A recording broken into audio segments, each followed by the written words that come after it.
साना आलारि बाथि सावनानै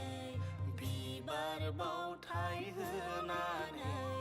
खुलुमबाय सिजौ गुदियाव गोथार मंगलबार सानाव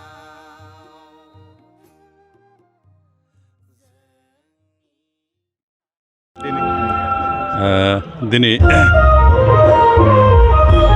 नोलोबारि गौतम दुलाराय बाथौ समाजनि कनफारेन्स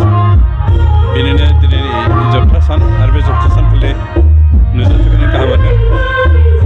जिहेतु बर'नि गुदि धोरोमानो बाथौ आरो बे बाथौ धोरोमनिफ्रायनो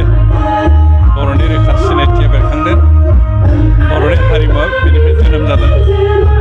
आरो बेनिखायनो जों साफ्रोमबो बर'आ बेखौ फोथांना लाखिनानै जातिखौ जौगाखांनो बाथ्राखौ साननांगोन आरो मावनांगोन गोजोननाय मोनदों जे बाथौ धोरोमा दानिफ्राय हयथ' 20 इयार्स बा 30 इयार्स जिबायदि अबस्थामोन बे समाव बर'नि धोरोमा बाथौ धोरोमा गोमोरहांमोन खिन्थु आथिखालाव सानसुमै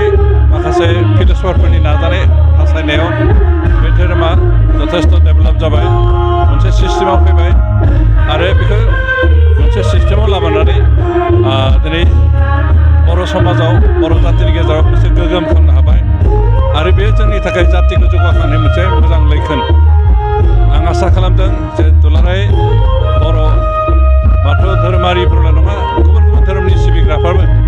बे बाथौ धोरोमनि गेजेरजों बेरखांनाय जोंनि हारिमुखौ फेहेरनानै फोथांना लाखिनो जौगाखांहोनानै बर' हारिखौ जाहाथे गेरेमसा खालामनो हायो बेनि थाखाय जों साफ्रोमबो खामानि मावनो थाखाय खावलायबाय बे दिनैनि हाबाफारिनि गेजेरजों दुलाराय बाथौ धोरोम